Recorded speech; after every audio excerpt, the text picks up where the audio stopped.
آج بڑا پیارا موضوع ہے. آج اللہ کریم نے ایک شہر کی قسم ارشاد فرمائی ہے. اب رب کریم قسم ارشاد فرمائے. پہلے تو ایک بات یاد رکھیں کہ اللہ کریم جو فرمائے وہ حق ہے. رب سے زیادہ کون سچا ہے اس رب کریم. لیکن جب قسم ارشاد فرما دے تو اس کا مطلب یہ ہے کہ یہ بات کتنی امپورٹنٹ ہے اور کتنے مبارک شہر کی بات ہو رہی ہے. اللہ اکبر. دیکھیں ذرا سمجھیے گا, ہم کسی بات کو منوانے کے لیے, کسی بات کو یقین دلانے کے لیے ہم کہتے ہیں اللہ کی قسم ہیں, کیونکہ ہم مخلوق ہیں, رب خالق ہے. ہم غلام ہیں, اللہ مالک ہے. ہم رزق کے محتاج ہیں, رب عطا فرمانے والا ہے. تو ہم جب بھی قسم کھائیں گے اپنے سے بلند رتبہ کی قسم کھائیں گے نا, ہم کہتے ہیں اللہ کی قسم.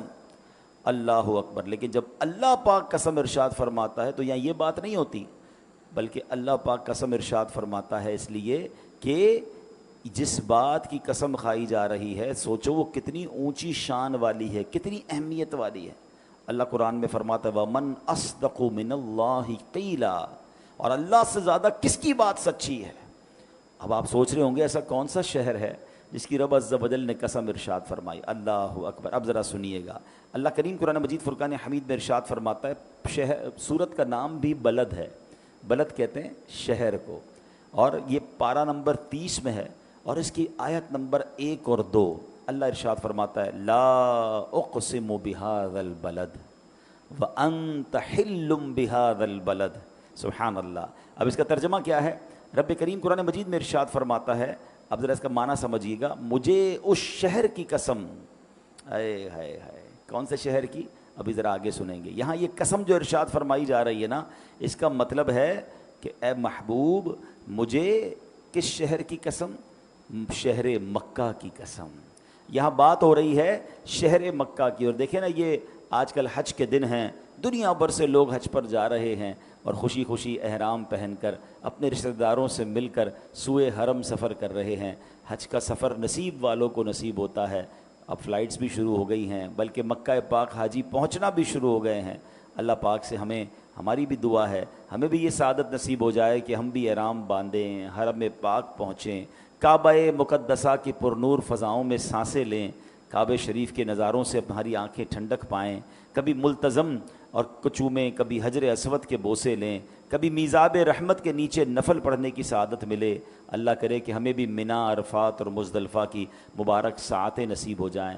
خدا کی قسم جو منی کی وادی کی راتیں ہیں, ساری زندگی آپ بڑے سے بڑے 5 اسٹار ہوٹل میں رہ لیں, مگر جو ان خیموں کی راتوں کا لطف ہے, جو مزدلفہ کی پتھریلی زمین پر جب کوئی ٹینٹ بھی نہیں ہوتا, جب لاکھوں فرزندان توحید لبیک اللہم لبیک کی صداؤں کے ساتھ وہ رات گزارتے ہیں. اللہ اکبر. یہ لفظوں میں یہ مناظر بیان نہیں ہو سکتے. اللہ ہم سب کو نصیب فرمائے.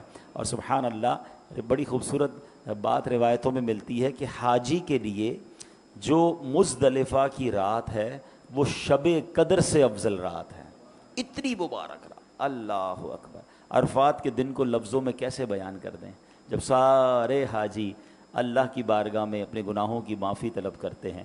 اور احادیث میں مضمون ملتا ہے کہ اللہ کریم اس دن سب کی بخشش فرما دیتا ہے. تو یہ ایسا سفر ہے کہ بس جب جب حج کے دن آتے ہیں نا تو بس دل تڑپ اٹھتا ہے, اور دل سے صدا کیا نکلتی ہے. یہ ذوالحجہ کا مہینہ آخری مہینہ ہے, اسلامی سال کا آخری مہینہ ہے. تو صلاۃ والسلام کا ایک شعر ہے نا, ذکر تھا آخری مہینے کا, تذکرہ چھڑ گیا مدینے کا, حاجیوں مصطفیٰ سے کہہ دینا, حاجیوں مصطفیٰ سے کہہ دینا, غم کے مارے سلام کہتے ہیں. اللہ ہمیں بھی جلدی جلدی حج کی سعادت نصیب فرمائے.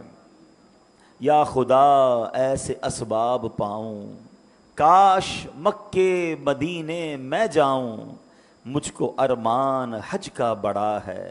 یا خدا تجھ سے میری دعا ہے. اللہ جمعے کا دن ہے, ہمارے مقدر میں بھی حج لکھ دے, ہمیں بھی مدینے کی حاضری عطا فرما دے. تو اب سبحان اللہ قرآن کی آیت کی طرف آتے ہیں. لا اقسم بہذا البلد, مجھے اس شہر کی قسم.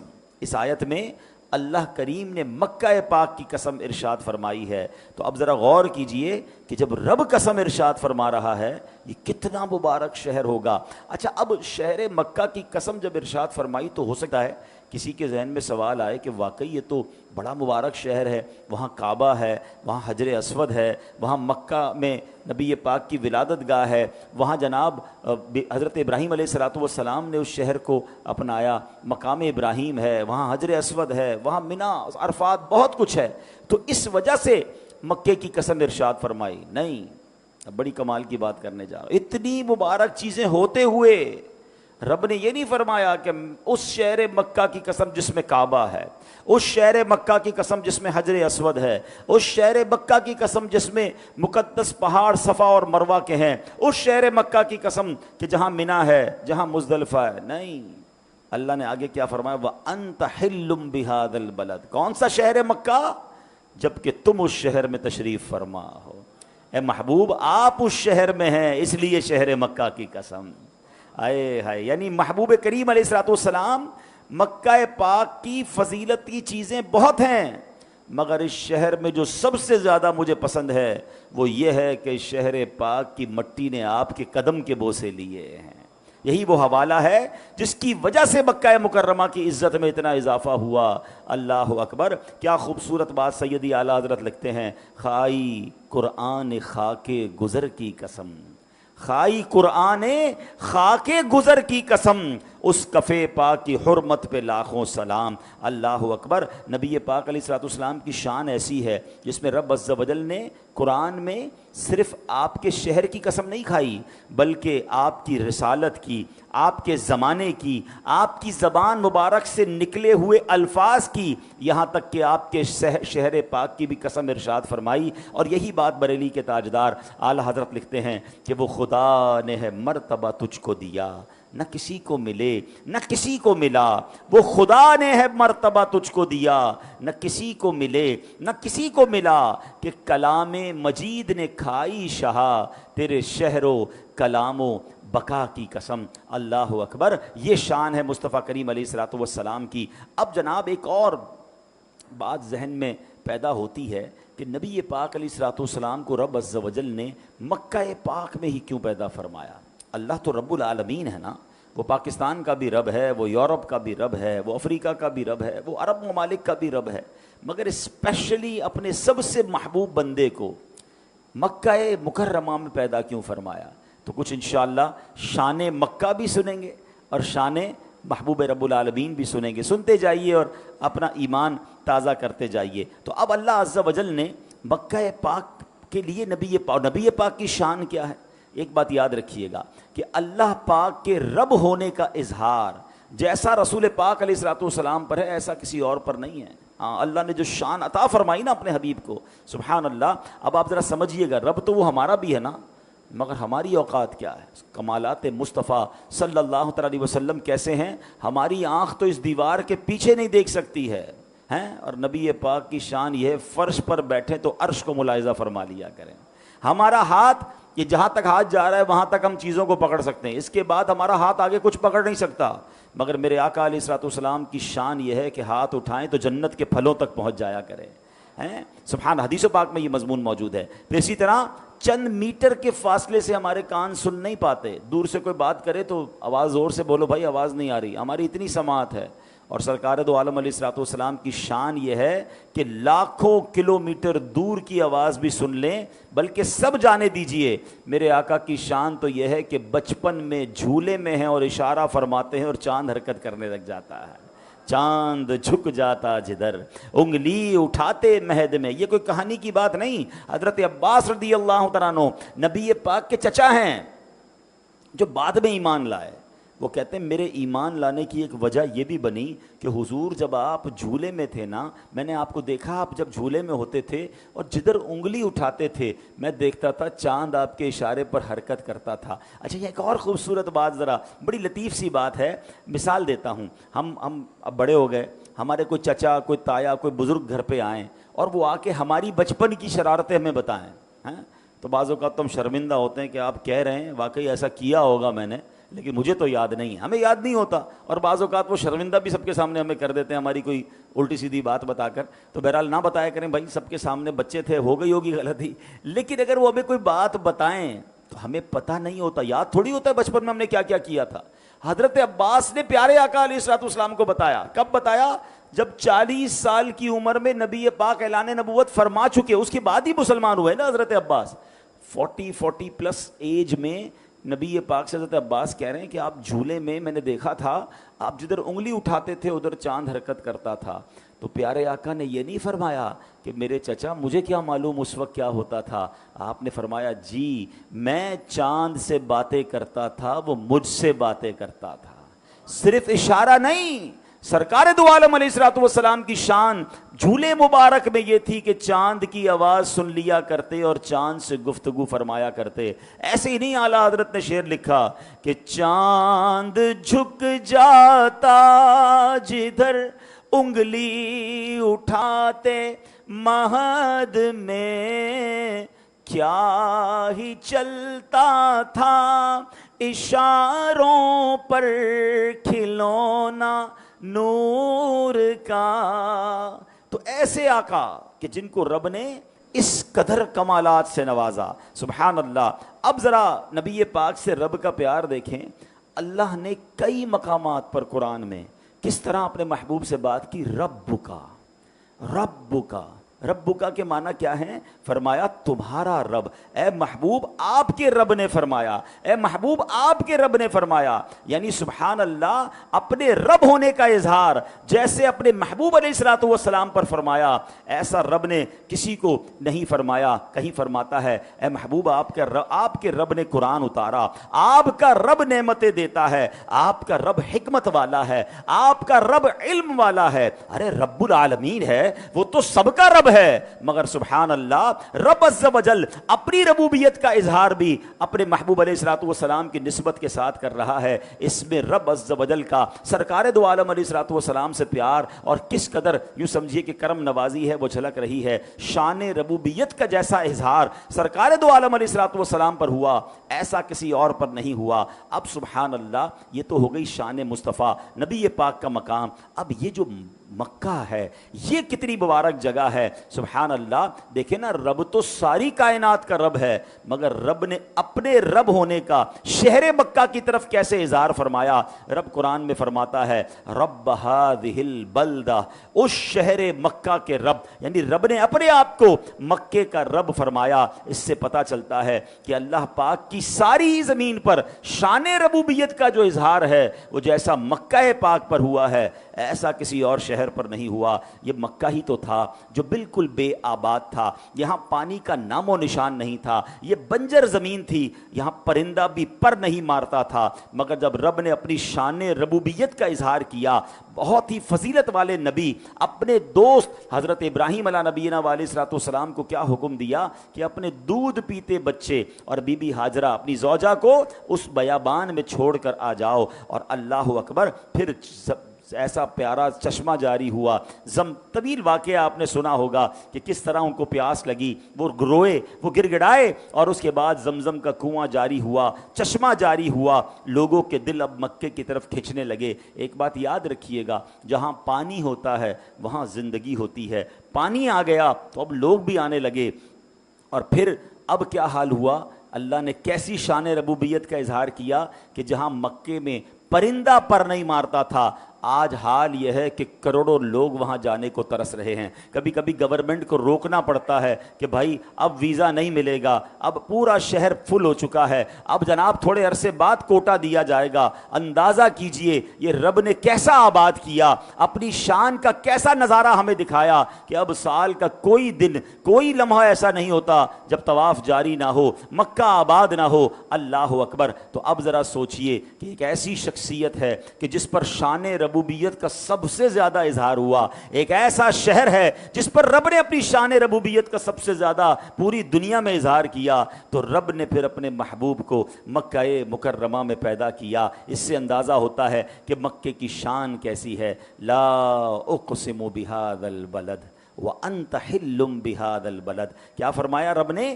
مجھے اس شہر کی قسم جبکہ تم اس شہر میں تشریف فرما ہو۔ اچھا، مکہ مکرمہ کے بارے میں ایک اور بات سنیے تاکہ مزید شوق پیدا ہو اس مبارک شہر کی طرف جانے کا۔ ہمارے آقا علیہ الصلوۃ والسلام کیا ہیں؟ رحمت للعالمین۔ نبی پاک کون ہیں؟ رحمت للعالمین، تمام جہانوں کے لیے رحمت بن کر تشریف لائے۔ ایک بڑی کمال کی بات بتاؤں، پیارے آقا جب سے تشریف لائے نا دنیا میں، عذابات آنا بند ہو گئے ہیں۔ پہلے کی قوم پر بڑے عذاب آتے تھے، پتھر برستے تھے، آگ برستی تھی، پوری پوری قوم غرق کر دی جاتی تھی۔ جب سے نبی پاک دنیا میں تشریف لائے ہیں، اس دنیا پر وہ والے عذابات کا سلسلہ ختم ہو گیا۔ اللہ اکبر۔ حضرت نوح علیہ السلام کی پوری قوم کو سیلاب میں غرق کر دیا گیا۔ قوم لوط کی جو قوم تھی اس کو آسمان پر اٹھا کر زمین پر پٹک کر برباد کر دیا گیا۔ جب سے نبی پاک آئے عذاب آنا بند ہو گئے۔ حالانکہ یہ اب عجیب بات تو یہ ہے کہ کفار مکہ مسلمانوں کو ٹیسٹ کرنے کے لیے، نبی پاک کو معاذ اللہ آرگیومنٹ کرنے کے لیے یہ دعا کیا کرتے تھے کہ ہم پر عذاب نازل کر کے دکھاؤ، اگر تم اللہ کے نبی ہو، جیسے پچھلی قوموں پر عذاب نازل ہوئے ہم پر عذاب نازل کر کے بتاؤ۔ بلکہ معاذ اللہ سے دعا کرتے تھے کہ اللہ ہم پر پتھر برسا دے، ہم پر دردناک عذاب اتار دے۔ ایسی جری قوم تھی کہ جو اس طرح کی دعائیں کرتی تھی، مگر قرآن میں رب نے جواب کیا دیا کہ تم پر عذاب نہیں آ سکتا۔ What was the reason? Listen carefully. اللہ فرماتا ہے وَمَا كَانَ اللَّهُ لِيُعَذِّبَهُمْ وَأَنْتَ فِيهِمْ، اور اللہ کی یہ شان نہیں کہ انہیں عذاب دے جب تک اے حبیب تم ان میں تشریف فرما ہو۔ ہیں تمہارے درمیان رسول پاک موجود ہیں، اس قوم پر عذاب نہیں آئے گا۔ اللہ اکبر۔ حالانکہ وہ دشمن تھے، وہ ایمان والے نہیں تھے، وہ اللہ رسول کے دشمن تھے، مگر دشمنوں کے درمیان بھی جب رحمت للعالمین تشریف فرما ہے تو عذاب نہیں آئے گا۔ تو سبحان اللہ، جو ایمان والے ہیں ان پر عذاب کیسے آئے گا؟ جو اللہ کے نبی کے دوست ہیں، اللہ کے ماننے والے ہیں، ان پر عذاب کیسے آئے گا؟ اور یہی بات اعلیٰ حضرت لکھتے ہیں، فرماتے انت فیہم نے عدو کو بھی لیا دامن میں۔ کیا فرمایا؟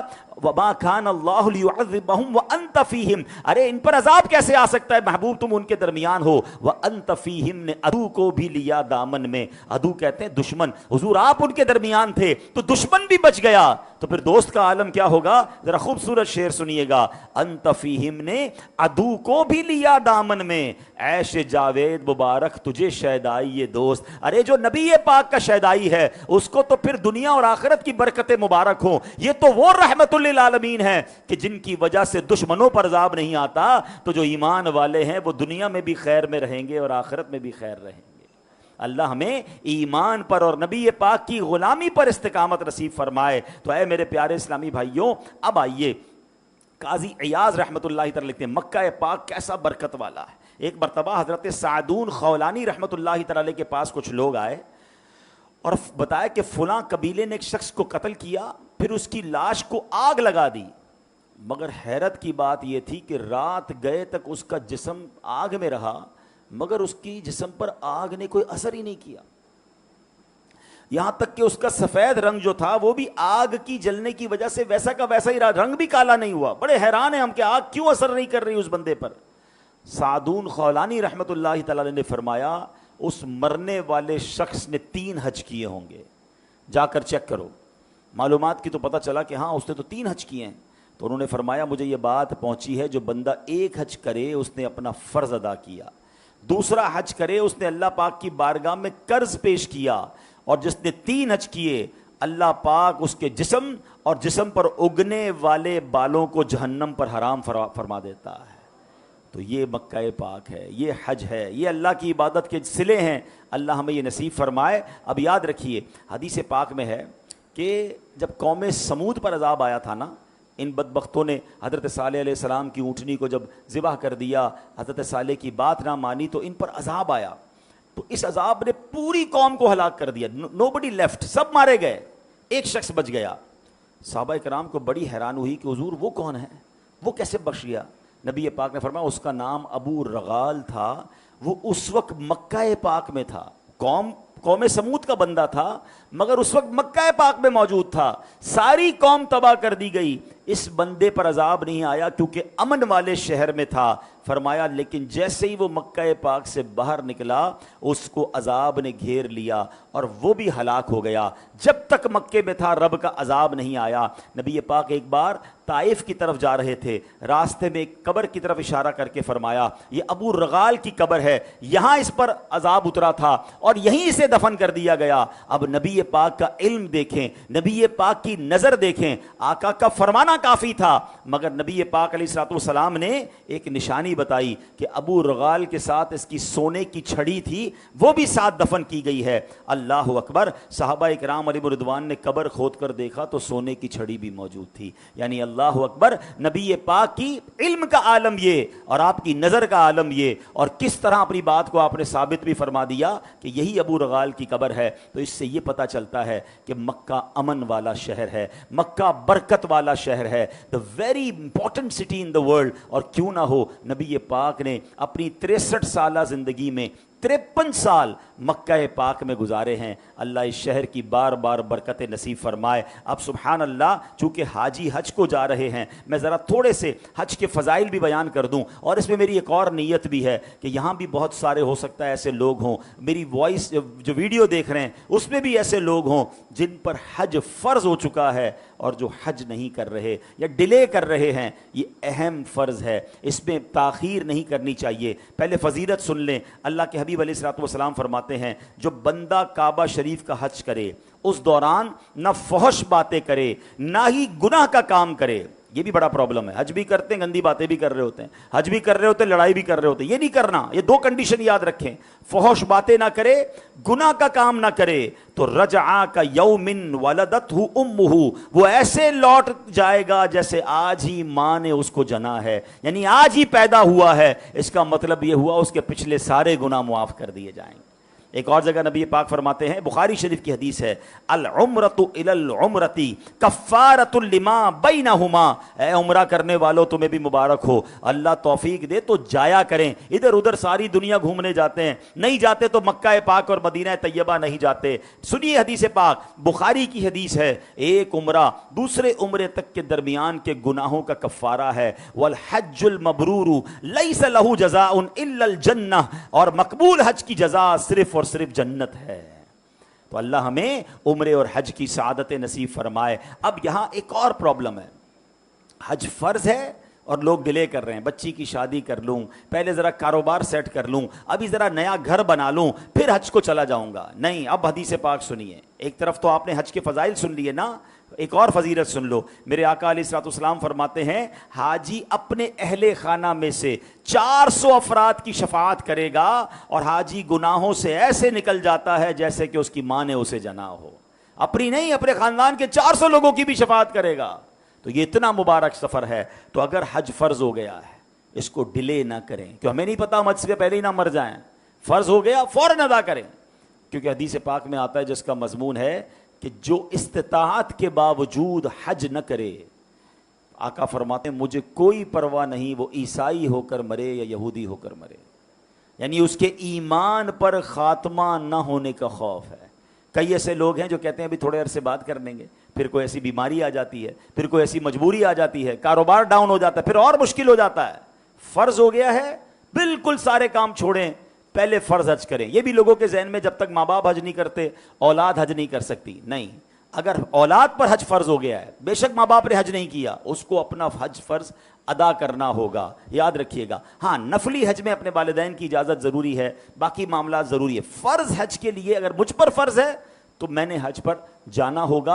اور پیارے اسلامی بھائیوں، اس میں تاخیر نہ کریں۔ اور یہاں ایک عشق والی بات بتا دوں، پہلے تو اتنے مکے کے فضیلتیں سنی ہیں، اس مبارک شہر میں چلے جائیں گے، مدینے میں آقا کی بارگاہ میں جائیں گے تو مسئلے ویسے ہی حل ہو جائیں گے۔ تو عشق والی بات یہ ہے کہ اگر آپ کسی پرابلم کی وجہ سے حج پر نہیں جا رہے نا، تو پھر تو جلدی حج پر چلے جائیں۔ کیوں؟ مٹتے ہیں جہاں بھر کے آلام مدینے میں، بگڑے ہوئے بنتے ہیں سب کام مدینے میں۔ ارے مکے مدینے جائیں تو صحیح، اللہ رسول کی بارگاہ میں جائیں، ویسے ہی مسئلے حل ہو جائیں گے۔ اور ایک اور حدیث پاک جس کا مضمون ہے حج کرو غنی ہو جاؤ گے۔ جو لوگ کہتے ہیں نا یار اتنے پیسے خرچ ہو جائیں گے، ارے حج کرنے پہ تو اور اللہ عطا فرماتا ہے۔ تو جو استطاعت رکھتے ہیں، ہاں ایسا نہیں کہ غریبوں پر بھی حج ہے، جس کی استطاعت ہے جو یہ مال رکھتا ہے اس کی تفصیل ہے، سفر کی طاقت بھی رکھتا ہے، واپسی تک گھر والوں کا اس کے پاس توشہ بھی ہے، گھر والے بھی خیر سے اس کے استعمال کرتے رہیں گے، جو تفصیل ہے وہ ساری دیکھ لیں. لیکن اگر آپ پر حج فرض ہے پلیز ڈو ناٹ ڈیلے، آپ حج کیجئے. اگر اس سال حج کے فارم وغیرہ نہیں بھر سکتے تو آپ پکی نیت کر لیں کہ اگلے سال آپ نے حج ضرور کرنا ہے. اللہ کریم ہم سب کو آئندہ سال حج کی سعادت نصیب فرمائے، حرمین طیبین کی حاضریاں عطا فرمائے. اور ہاں اب میں نے عمرے کی فضیلت بھی بیان کر دی، حج کی فضیلت بھی بیان کر دی. کئی سارے ایسے لوگ ہیں جو ماشاءاللہ جاتے رہتے ہیں، مگر یاد رکھیے یہ بڑی مبارک جگہ ہیں، وہاں ہم نے نیکیاں کرنی ہیں، گناہ نہیں کرنے. ابھی آپ نے سنا کہ فحش بات نہ کرے، گناہ نہ کرے. یاد رکھیے مکہ پاک کا مقام اتنا بلند ہے کہ مکے میں ایک نیکی 1,00,000 نیکی کے برابر ہے. سبحان اللہ. آپ سوچیں ابھی آپ نے کیا کہا، سبحان اللہ دوبارہ کہیے. اگر یہی مکے میں کہے نا تو 1,00,000 سبحان اللہ کہنے کا ثواب ملے گا. پاکستان میں 1,00,000 بار سبحان اللہ کہنے میں کتنا ٹائم لگے گا؟ یہاں 2 رکعت نفل پڑھیں اور مکے میں 2 رکعت نفل پڑھیں تو 1,00,000 یعنی 2,00,000 نفل ہو جائیں گے، ملٹی پلائی بائی 100,000. تو بتائیں ادھر کرنا کیا چاہیے؟ صرف نیکیاں. لیکن چونکہ مقام بلند ہے نا تو ایک گناہ بھی 1,00,000 گناہ کے برابر ہے. یہ بھول جاتے ہیں لوگ، وہاں بھی غیبت، وہاں بھی لڑائی، وہاں بھی موبائل پر پتہ نہیں کیا کیا دیکھ رہے ہیں. نہیں، مکے میں ڈرنا ہے کہ میرے گناہ نہ، کہیں میں گناہ لے کر نہ آ جاؤں. میں معافی مانگنے گیا ہوں، میں اللہ کو راضی کرنے گیا ہوں. بالکل اسی طرح مدینہ طیبہ، سبحان اللہ، سنبھل کر پاؤں رکھنا زائروں شہر مدینہ میں، کہیں ایسا نہ ہو سارا سفر بیکار ہو جائے.